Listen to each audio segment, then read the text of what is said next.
all the blades stuck in there. Dang it. What's going on, guys? Welcome back to RC4wd. Big day.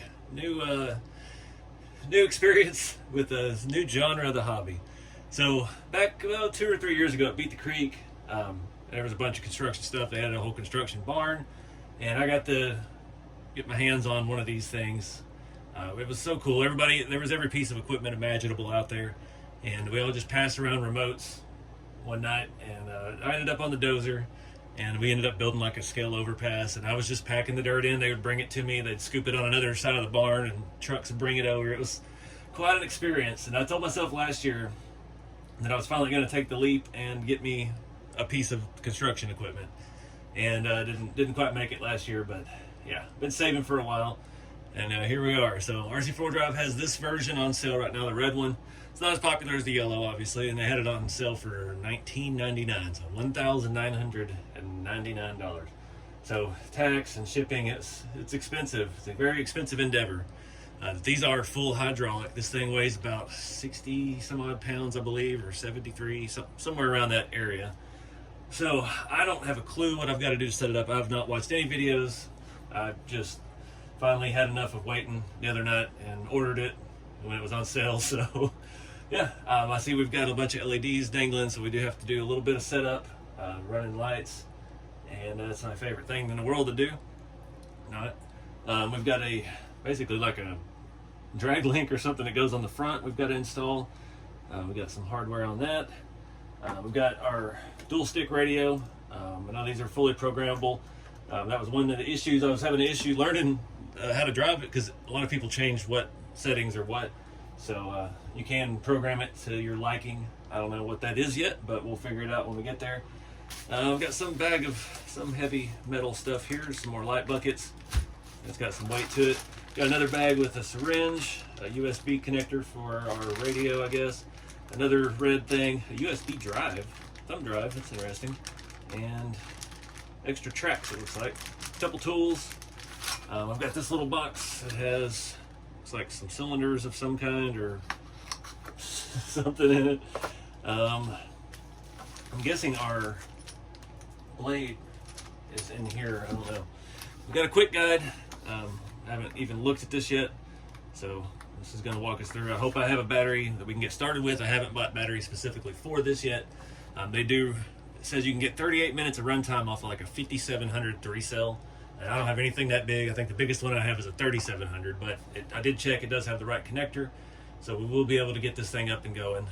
For fluid, I did go by O'Reilly's and pick up some hydraulic jack oil. I was told that's any 32 weight stuff will work. Got a quart of that, which I hope is enough. Should be, surely. I didn't do any research.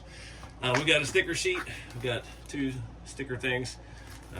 Got our tractor thing, and a little thing about not meant for children. So, and a little hydraulic oil squirt bottle. So yeah, I need to do some research, and took me all my energy to get this thing out of the box and get it up here. So yeah, I gotta do some reading to figure out what order to do stuff in, go through this book. I'm guessing the radio, yeah, but it's AA, dang it. I hate AA. After now, I've got that Fly Sky Noble, it's rechargeable, I'm spoiled. This thing is epic. I've got a little seat, it's got a little armrest, joystick. Nice, so we gotta find this little driver for it.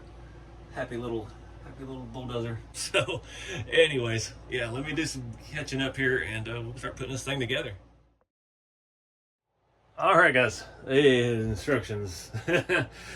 There's absolutely nothing about installing this stuff, hooking up the lights, how to attach everything. It's all strictly just electrical system, wiring diagrams, stuff like that. So I've watched the video on YouTube, immediately started diving into programming the radio. I was like, well, we need some assembly first. So I'm just gonna pull up the website, look at the pictures, and start going. I can't even find in here, it just keeps seeing a reference to 100 milliliters of hydraulic oil, and that's well, it goes up to 150, but I guess we'll start with that. It goes in the fill port here, and it's very finicky to get going.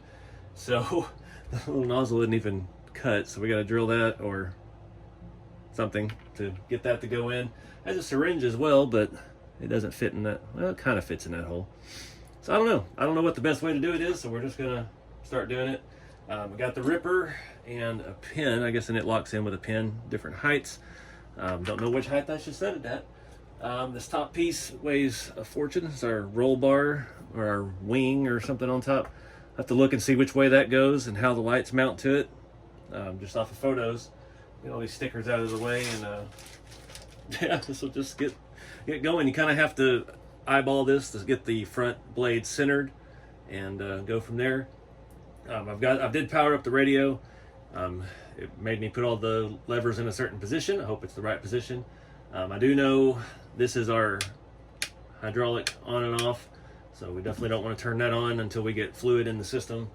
So that's kind of my thought process on it. I'm gonna go ahead and grease, because these are like a ball joint. I'm gonna go ahead and grease those and Loctite the screws, just with blue Loctite, nothing crazy. And go ahead and put the ripper on. We've got exhaust stacks that go on the hood. We can go ahead and get those on. A little Loctite on those screws. A couple little odds and ends that I have no clue what they are. Those are just some screws. Okay, so thumb drive it comes with is just a copy of the instructions, this book here, as well as the one for the radio. Yeah, we're just gonna wing it. So let's go get started.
All right, guys, well, we're making good progress. Had to backtrack a little bit. I can't get it to take fluid. Stuff I've seen so far, it's not easy to get in. I've put some in there and it just sat there. We got a little bitty tube that goes down to the tank, and I think the tank is right here. Can't see because all this stuff it's bolted on top of it, and it's bolted from underneath, so you can't really get to it without taking the tracks off. And I watched one video. They showed powering it up and using this line, taking it loose and injecting it with the syringe directly into the tank, because that's a return. You have to open the valve. I don't know. I haven't powered it up yet. I've tried the bottle. I've tried this. I don't know. There's oil on this side too. I don't know if that's a vent for the tank. Maybe that was part of my problem. I've got oil inside of here, so it's leaking around this. It seems like a very bad design with the this part of the process. But we got everything else on. We've got it all bolted up. Got the track arm in the front. The ripper blade, you can see the paint's chipped on that. It barely fit in there. It was very snug fit, and but we got that on. I had to pull the interior out. I had to loosen this up. Now I ripped my lights out, so I have to re-glue those. I don't like this wiring situation. This wire is way too fragile to be just out in the open, but yeah, I don't know where else to put it, so it is what it is. So yeah, I'm gonna go try to watch some more videos, see if anybody's got a better solution, because I really don't want to start touching hydraulic lines. I, don't know how that's sealed, don't know what that is exactly, so I don't want to screw anything up worse. But yeah, we got to get fluid in it. We're just about ready to drive.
Alright guys, I was stumped for a minute. I was kind of getting upset because I watched a couple of videos on YouTube and everybody's like, oh yeah, that's a pain in the butt filling that, and then they move on about programming and stuff like that. So yeah, I'm going to show you. I asked on Facebook for some advice and Instagram. Not a lot of help on Instagram, thanks guys. But some guys on Facebook, you have to force it in. I did have the syringe pop out and I blew fluid everywhere. My shirt is probably ruined, my nice Axial Fest shirt. Thanks. Hydraulic fluid everywhere, and none of my towels in the shop are absorbent at all. But I've function tested it. My buddy Philip told me to get half of it in and then turn it on. So I was like, all right, well, I was scared to turn it on dry. So half fluid, work through it, get the air bubbles out. The syringe works the best through this.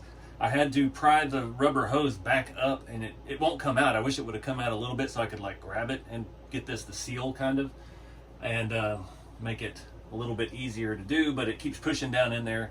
But now that it's all covered in oil, it slides in a little bit better.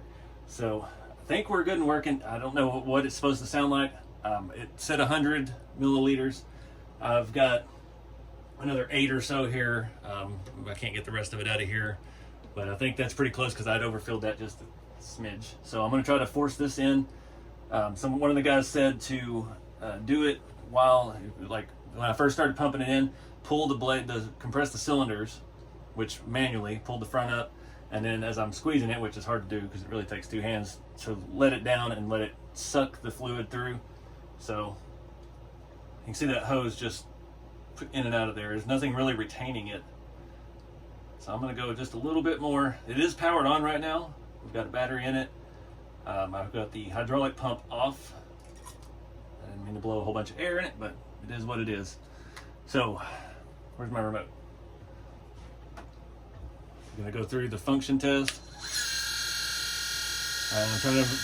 We're about to change where everything is on here, so I'll close this because it gets in the way of those. Feeling good up there. A little tilt action. That one doesn't do a whole lot. Go back down. There we go. Blade tilt seems to be responding good. Ripper and ripper tilt. I don't know if we're getting air out of it and why the sound changed. That's all I can figure. Oh, wrong button. Lower it back down.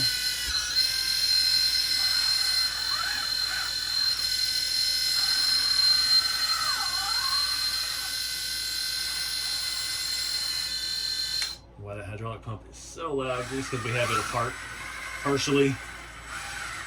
I have no idea how to turn the lights on. Oh, there's lights.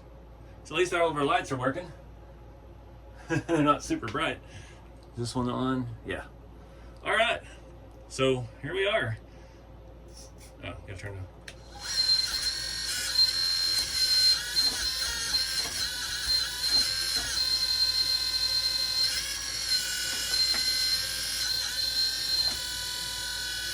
All right. I think we're good. I'm gonna go ahead and get this put back together, get the interior put back into place. There's 2 screws that go in from down here and 2 little screws that kind of locks it in, and then there's 2 little screws on our decking, our vent mesh, engine bay, whatever you want to call it. And I did get hydraulic fluid all over the tracks, all over this side, so that's going to be great. As soon as I set it in the dirt outside, it will immediately get filthy. But yeah, this is, I'm tense because this is so expensive, and I'm like, please don't burn up a hydraulic pump. Please don't burn up the pump. Don't strip the paint off with jack oil. I hope this, it's not like power steering fluid or anything. I'm guessing, I still can't find any confirmation on anything online. The videos, like I said, all just talk about filling the tank. They don't really go into detail about it. I'm guessing this port on the other side over here is the actual vent for the tank, because it did have fluid in it. And I was able to use the syringe when I was first trying to drop it in, like drip drop it out of the other bottle. I was able to use the syringe to suck air out, and it was moving a little bit. So that's, I guess, you think that would be in the instructions. I know, honesty there, that would make sense. But yeah, I need to wash my hands. I'm covered in, yeah. Let's get this thing going. All right, guys, got it all back together. I think there is fluid leaking out here. I think it's just from up here where it was running around the fuel hose. It can't get to it. There's a hose, rubber, just like RC fuel line that goes down to the tank, which is in the middle. And this piece is bolted from the bottom. This piece is bolted from the bottom. You can't get to any of the screws without removing the tracks and probably one of the drive hubs. So we're just gonna have fluid leaking down the side for now. Let me throw the battery back in. I'm curious. All right, we're still at 100, so. All right, so this you have to power on. Radio, press both buttons. Place all switches up. My bad, sorry. I still don't know what all the switches actually do. Throw our battery in, I guess, on. Oh, that one was still on. That one's on. Just set that there for now. Get our hood to close here. Looks like we've got a little fitment issue. I guess that's where it goes. All right. All right, we got drive. Let's just play with that for a minute.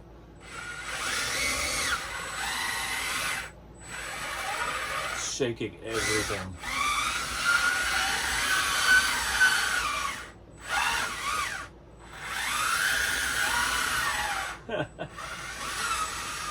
Stick the ripper down on the truck. So we'll turn on the hydraulic pump.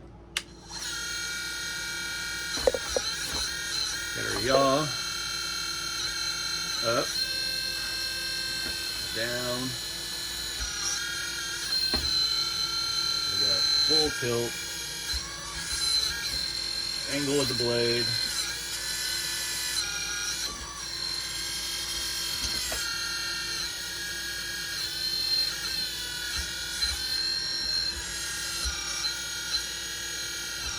All the way up.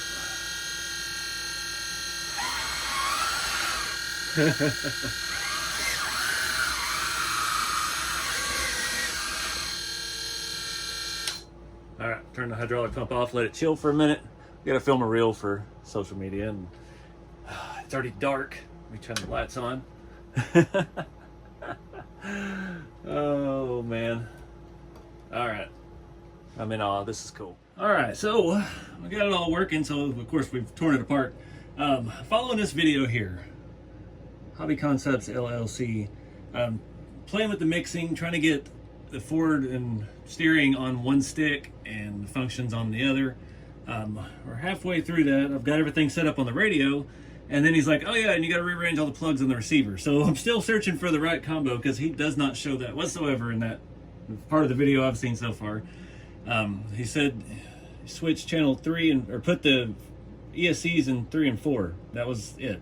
So I've got them there. I had it was working opposite, so I switched 3 and 4. Now I only have one side, so I'm trying to figure out which ones go where. So we've got a mess on our hands. I hate this kind of stuff. I'm not good at it. That's why I'm following. We got something mad because it's beeping at us now. I have no left track control whatsoever. This lipo still at 60%. I don't know why it's beeping like that, but yeah, just having a blast with my favorite thing, electronics wiring. All right, I think I got it figured out. Homeboy's video is great for doing the radio side of things, but he just starts saying switching wires on the receiver and doesn't show you anything. They're not labeled, so you don't know what's what. I had to sit here for 40 minutes and troubleshoot which ones are which. So lights are channel 8. Lights are one of the same color as your two ESCs up here. Our ESCs are going to be in 3 and 4. Looks like 6 and 7 or 5 and 6. I don't even know. I can't make heads or tails of this thing. I don't want to cut it loose and look at it. Something's down in the first hole. I don't know. It's working.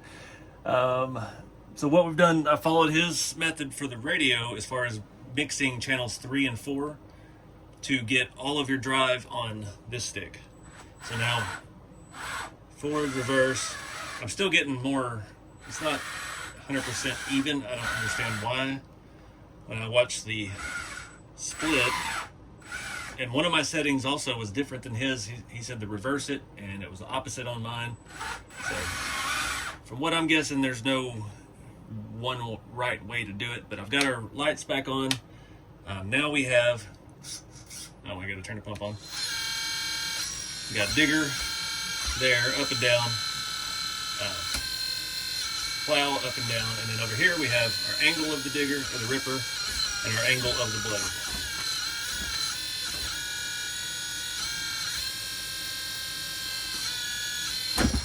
Ooh.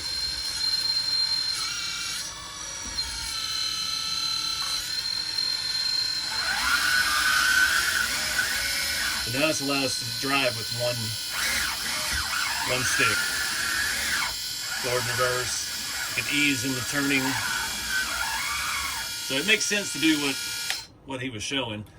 Just some of the settings were different, and he didn't show what plugs you moved. He just said you move it to this channel or that channel, and there's, again, no good way of knowing which one is which unless you take all this back apart and you trace each wire to know what it goes to. So I think we've got all our functions back. Geez, what a tedious. I hate doing electronic stuff. And I've never messed with mixes ever on RC radio, ever. So this was the first time for me. Yeah, I think we're good. I think we need to get it outside and actually drive this thing. So, yeah, let's see what happens.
thing back up here. Oh, try not to pick it up by the blade too much. Ah. Oh my goodness, I can't get my hand out. Whew, all right, got our first dirt. Go ahead and power this thing down. We got a fair amount of dirt on the inside. We don't even do anything crazy. Ooh, we're down to 30% on the lipo already. So yeah, we're definitely gonna have to get some beefier lipos. Let me power off the radio. Oh man, I blew it off with some canned air. I've got to get a little air compressor hooked up out here in the shop, but it's definitely going to take a learning curve. But I think setting the mixes that we did and changing the channels on the radio, all right, I think that's definitely going to help us out. It simplifies things. You got one stick, forward, left, and right, and then I did reverse it on the fly to make this where you go down on the right stick. It makes this bucket go up and down. Left and right, still a little confusing, takes some getting used to for the ripper, but that thing will rip. I tried to drive it in the shop and getting over the threshold of the door, it caught the ripper blade and it actually dug into the treated lumber on my porch. So yeah, there's that. I don't know. Let me gather my thoughts and we'll wrap this video up. We've got so much stuff planned and so many things in the works with us. Yeah, I don't even know how to approach it yet. All right, guys. I'm ready to call it a night. It's almost midnight. This has been a blast. This thing is every bit as exciting as I'd hoped it'd be. So I don't know if you've been following along on social media. I've been talking about it for the week since I ordered this thing. Building scale trails. So that's been the big thing for me. There's no scale trails near me. So I pretty much only get to drive my trucks at scale events, which are, you know, few and far between, but not getting to go to the many events this year. It's time to finally make some scale trails of my own. I've got the space, and this to me seemed like a whole lot better idea than a shovel and a wheelbarrow. So I've got some plans and I've got sketches and stuff. There's going to be a scale creek, a scale bridge, concrete footings, trestle bridge. I'm looking at trying to figure out if it's better to do out of steel or wood. And we're going to build it all with this thing. And I got a couple other things in the works. We're bringing back my globe liner build. My buddy Nick from RC Hobbies Orlando sponsored that build, sent me the kit to build, and then it turned into that thing up there. And all I used from the stock kit was the rear suspension setup. So I've had to replace all of that. I've got the globe liner, I've got I've got a Hercules trailer to put together. Not one that'll haul this. That's going to take a very special trailer, and we got to save for that. This stuff is expensive. That's the main reason I got out of the 14th scale stuff. I think back on the channel, gosh, probably 7 or 8 years ago, I built a tri-drive king hauler with I was trying to make an actual adjustable pusher axle, so it had 4 axles in the back. And I just ran out of money. That was back in the early days. I was still working the day job and all that. So we're going to go down that road again. So I've already invested huge in this. I've invested a lot of money into the globe liner already. So we got those builds coming, plus the scale trails. We're going to be building mostly with this thing. I've got to clear off. I've got some sheet metal on a pallet, some dog house, and some things to move out of the back area. But yeah, we're going to build a trail. I think the name of it's going to be the Kickapoo Creek. There's actually a creek out here near where I live that's named that, and it just seems kind of like a fun name to go with. It has a good flow, and we're going to make an actual creek. The water runoff on this lot is very severe, so I'm hoping to make the creek actually flow the water when it rains, and we'll make a very unique driving experience for the scale trucks. And then we get to go with this whole 14th scale stuff in the building process and expanding it over time and adding new features and things like that. But these things are awesome. I know they're expensive. Like I said, I've been after one for about 3 years now. I've always had my eye on them. Back in 10 years ago when RC Sparks started doing all this stuff, but it was just so far out of reach. And I totally feel that. I know it's expensive, but we saved. I'm here. We've got one. I do need to tomorrow. I don't know if the battery was just being low. I need to bleed the hydraulic system again. That's why I left everything kind of up. I should have pulled that in all the way. Make sure we're good on fluid now that everything's cycled and we ran for probably about 25-30 minutes. We'll cover some of that in the next video once we start actually constructing the creek. That's going to be my first step. We're going to start ripping up dirt and making a creek bed. I've got to find some rocks, which, talking to my buddy Jeremy, it's Kentucky, you know, rocks here, you can find rocks on Marketplace. It's not here in Texas. Everything has to be imported. We don't have the rock selection. I can't just go out in the middle of nowhere and load a truckload of rocks. But if it was only that easy. But that's the plans, and I appreciate you guys watching, following along. Hopefully this will be, I know the channel's been kind of stale for the last year. Just I've been stressed. I've stressed myself out trying to make the products and trying to, you know, keep the lights on, keep the roof over my head, and do this full time. And I feel like this is going to bring some fun back to the channel. The YouTube channel has been kind of slow and sluggish. Enough of the regular scale builds. We're going to have some other content. We're going to build, like I said, a bridge. We're going to pour concrete, rebar, woodwork. It's going to be a whole another genre. Something I need to do. I got to diversify my creativity a little bit. I can't build any more scale garages because I'm out of space for those. So taking it outdoors is the next logical solution. I just had to spend $2,000 to give us the tool to do it with. But anyways, guys, I appreciate y'all. Stay tuned. We've got all kinds of stuff coming, and keep it scale. That's 1/10 or 1/14 now. We'll see you in the next one.